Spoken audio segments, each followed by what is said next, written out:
Welcome to the Fire Circle, interviews with the modern granny woman in your life. My name is Ellis Elliott, and I write a series of cozy mysteries based on a lineage of Appalachian granny women, or witches as they were sometimes called. So, what is a granny woman?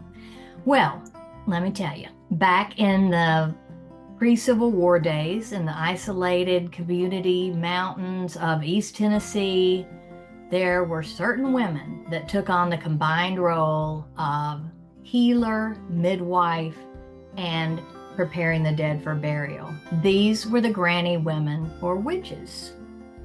While these women were depended upon by their communities in these important situations, they were often seen as outsiders because of their esoteric knowledge and by the fact that they did not follow the prescribed role of women at all for that time. In other words, they were often seen as peculiar. There are many modern-day granny witches, and they might not even be a granny or a witch. Probably neither. But they're someone who, when you think of them, conjures up a vivid memory, and who cast a spell, if you will, on the person you are today. These are the folks we're to meet in our Fire Circle interviews. Go ahead, Ramona. Please tell us a little bit about you first. Well, I'm so happy to be here, and my name is Ramona McKenzie. I am retired from first responder work after nearly 30 years, and now I'm embracing my low country magic roots, or attempting to. Um, and I'm so pleased to be part of Ellis's world these days.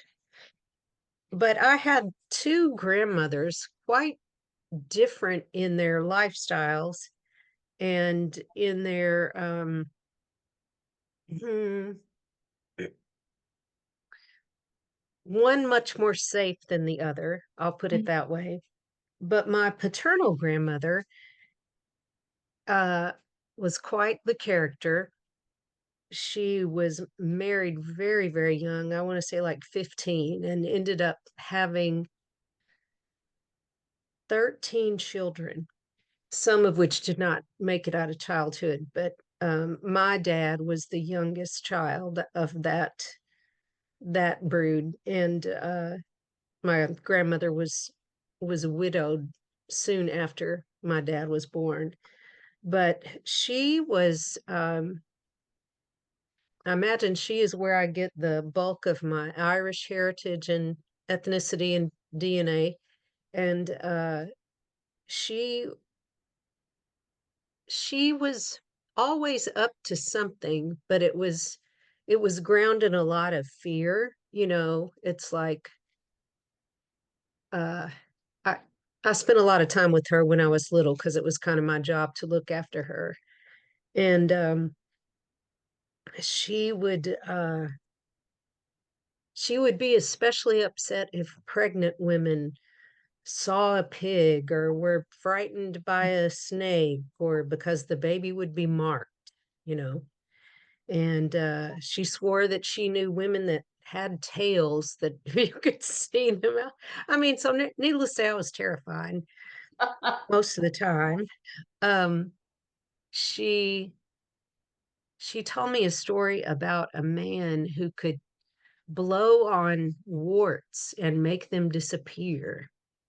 Um, she said that that was his gift, and she was also big into seeing visions. And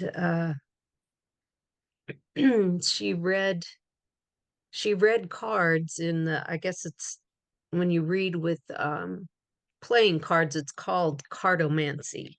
So she was big into that as well. So I'm hoping that I was able to glean the healthier parts of that, and the unresolved mysterious parts of that as my own. I have to give her that credit, though, that her maiden name was Nocton, um, which I'm not sure which spelling, I'm sure it was altered some. Because I've done a little research in the Catholic cemetery, and there's a there's a section of the cemetery with that name in Oh. there, and it says it's from County Cork, Ah. Ireland. Yeah, so that was kind of cool. But like I said, she was pretty old when she became, when I was born, um, since my dad was her youngest. And in fact, after her husband died, I mean, I never knew that grandfather, needless to say, but after he passed away, they sort of farmed out the youngest kids Huh. to like the oldest uncle to help raise, which that came with a whole other side of insidious adverse childhood events, if you will. Yeah. But my grandmother on my mom's side, I used to say, and actually I still believe, that anything good in me came from her. Mm. She was the grandmotherly healer to every pet, every person. She was the kind of person who, even though she's cooking for 10 to 15 people every day uh, on a working farm, she was the one who had a special cabinet drawer with um, Play-Doh, or the predecessor to Play-Doh, as I remember, not Yeah. really Play-Doh, clay, and coloring books. And she would sit down in the floor with us. And it's just something I try to emulate with my own grandchildren is, yeah, I'll get in the floor with you, and I'll get in the mud with you, and we'll feed cows corn shucks with you.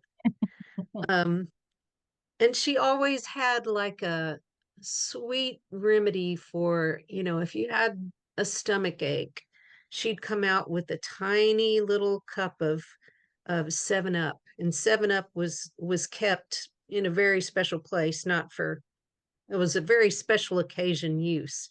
I think it was to go with the 7 and 7s that were occasionally poured long day. Yeah. But so 7 Up, she'd take you to her bedroom and put you in a big comfy chair, or let you lay on her and granddad's bed, and give you that sacred cocktail of maybe some Pepto-Bismol and a little bit of 7 Up. um and she was the first person to I can remember being there, and just my allergies were just over the top and eyes just pouring. And she said, "Oh, here, you need a chlorotrimetin," which is chlorpheniramate, which is so cute, so cheap now, but it's still a wonderful drug. I never hear of anybody taking it, but it's a 4-hour antihistamine that does the job, but it doesn't make you sleepy. And I was like, man, she had such wisdom. That was 60 years ago. So, but there was nothing scary about grandma. She if there was a storm, if there was a thunderstorm, she would light a blessed candle. And I remember these being in our homes, just like I thought everybody had blessed candles, but they were made from beeswax, and they were only lit during special things like that for protection during the storm. And she would keep like the vigil lights that are about this size. Let me Yeah. turn Joe Biden around. Um, Yeah.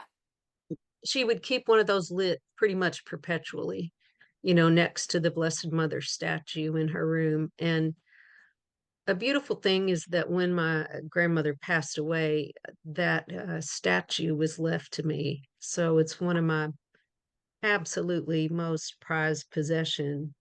It came from Italy during the Second World War, where one of my uncles was a chaplain. Uh, yeah. So yeah, she is watching over my life. Right, And right. Where were these grandmothers from geographically? um, think my maternal grandmother was born in Texas somewhere, but Okay, she was moved out, or maybe she was moved to Texas because she had TB, but eventually moved back to Nashville. And she had one biological sister, and then her mom died when she was little, and my great grandfather remarried, and there were, other siblings, but she was closest. And in fact, the picture I'll send you of her wedding day photo, that's her biological sister, Aunt okay, Libby. So I was happy to know Aunt Libby. And but my paternal grandmother grew up in North Nashville in the same, lived and died in the same area. Um, in the little I don't know if you would call it a suburb, but the area known as Bordeaux. okay. Um, and that's she lived literally down the street for most of the life that I remember with her. Most of my caretaking of her was done. Our this one street was just sprinkled with cousins and families we were all related to up and down the Yes. street. Yes, So like it used to be, huh? yeah, The for stretch. better or worse. Yeah, amen. Amen. Well, before I keep asking about the maternal grandmother, what was her first name? Margaret. Margaret. Oh, Okay. did you say paternal or maternal? I'm sorry. Maternal. Margaret's maternal, right? Yes, And yes. and who is paternal first name? Kate or Catherine. Okay.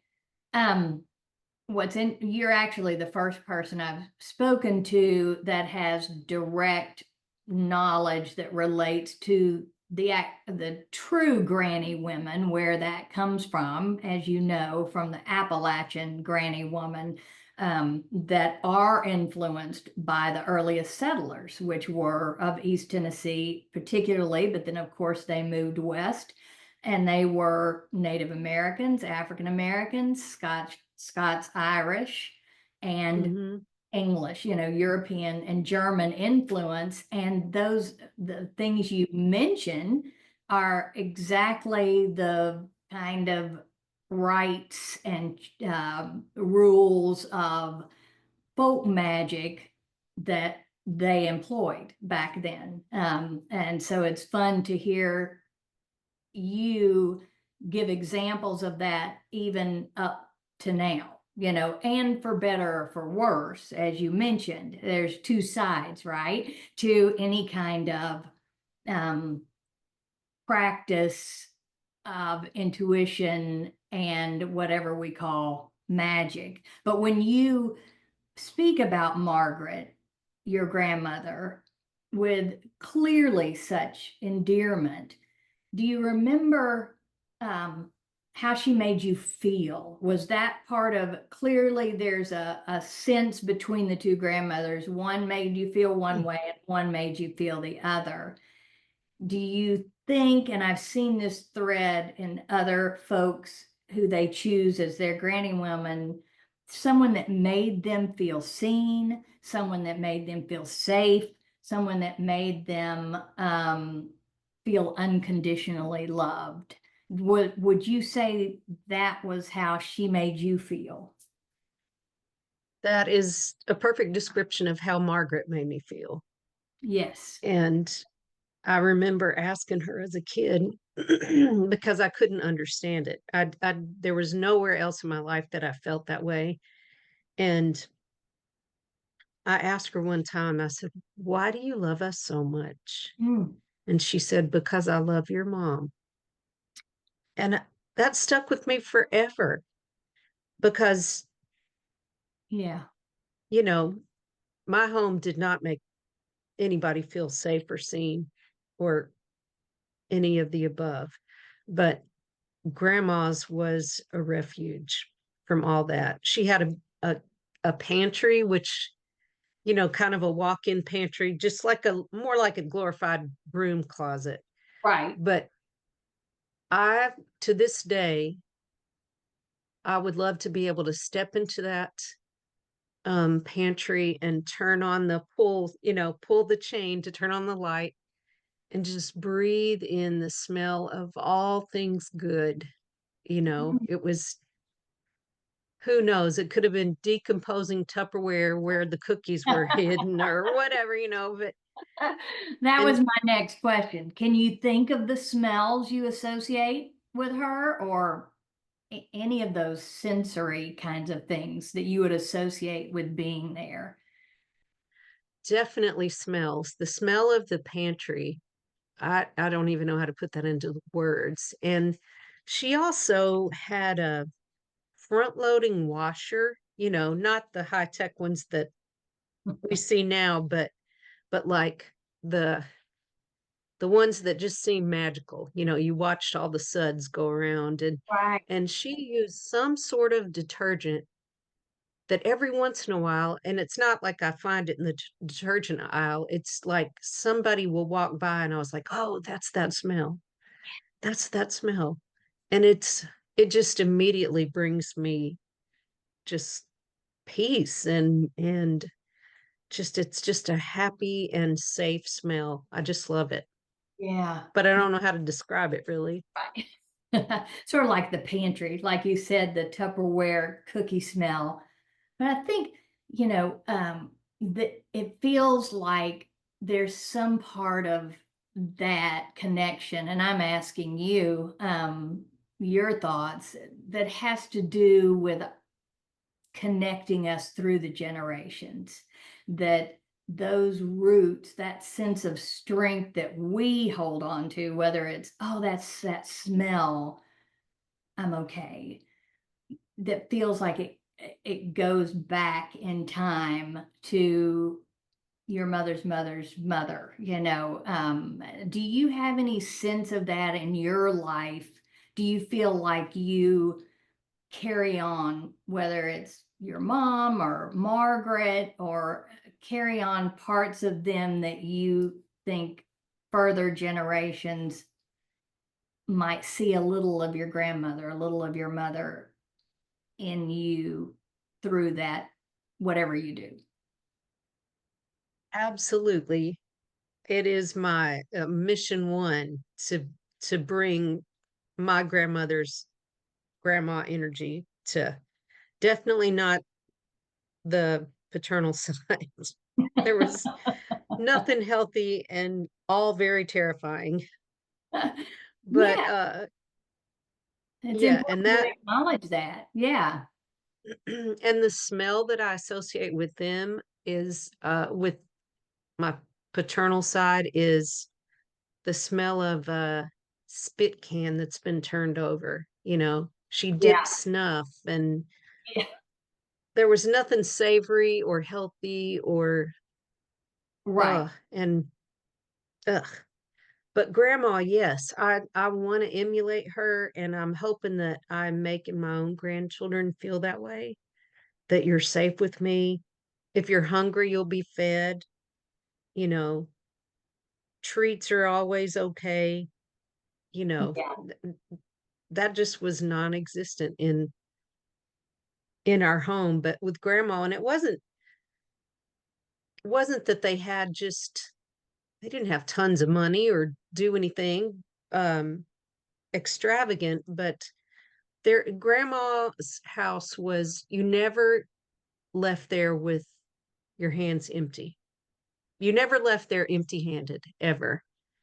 And I kind of I try to make it that way for the kids.